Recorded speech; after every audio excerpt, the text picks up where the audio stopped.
and we get lost.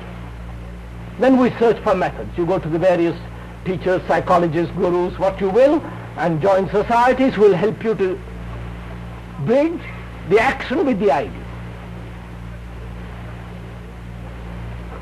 That's a very convenient way of living, a happy escape, very respectable way of avoiding action.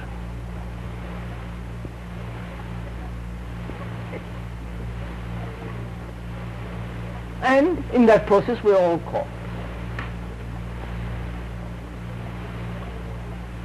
I realize I must be virtuous, I must not be angry, mean, but please tell me how to do it.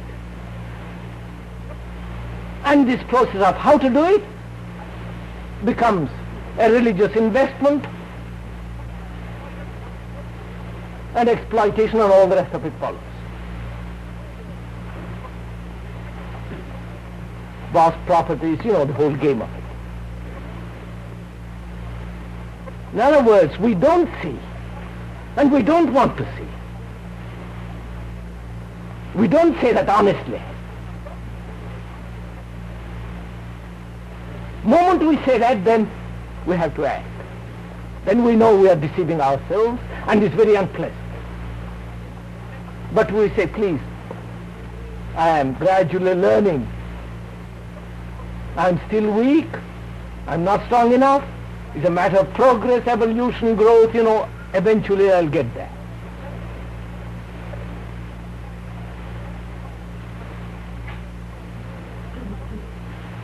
So we should never say that I see, or I perceive, or I understand. That's merely a verbalization. It has no significance. Moment you see, you act.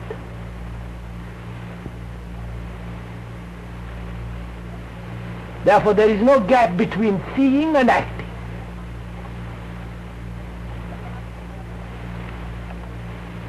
You don't do that when you are driving a car. If you do, there will be danger.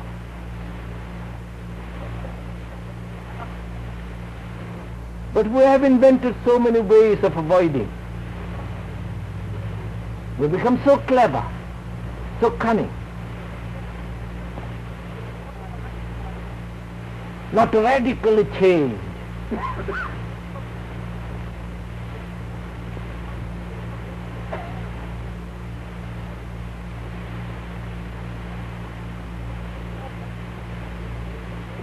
So there is no gap between action and perception.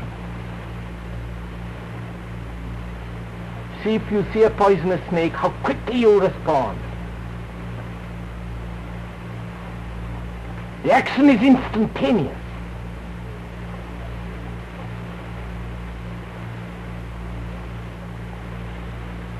And when there is a gap, it indicates sluggishness of the mind, a laziness, an avoidance.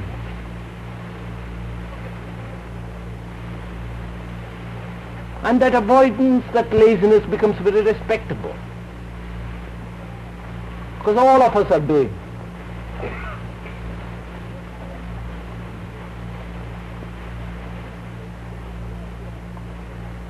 So you look for a method in order to bridge the idea and the action. Then you will live in illusion.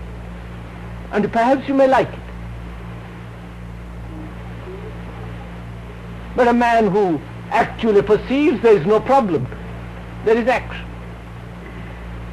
But we do not perceive because of our innumerable prejudices, our disinclination, our laziness, our hopes that something will alter it.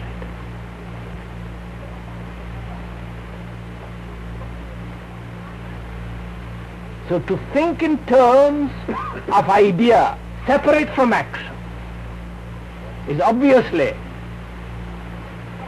ignorance. To say I will be something the Buddha, the Master, what you will,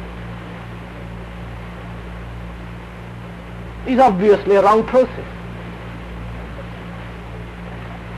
What is important is to understand what you are now. And that cannot be understood if you are postponing it. If you have an interval between the ideal and yourself,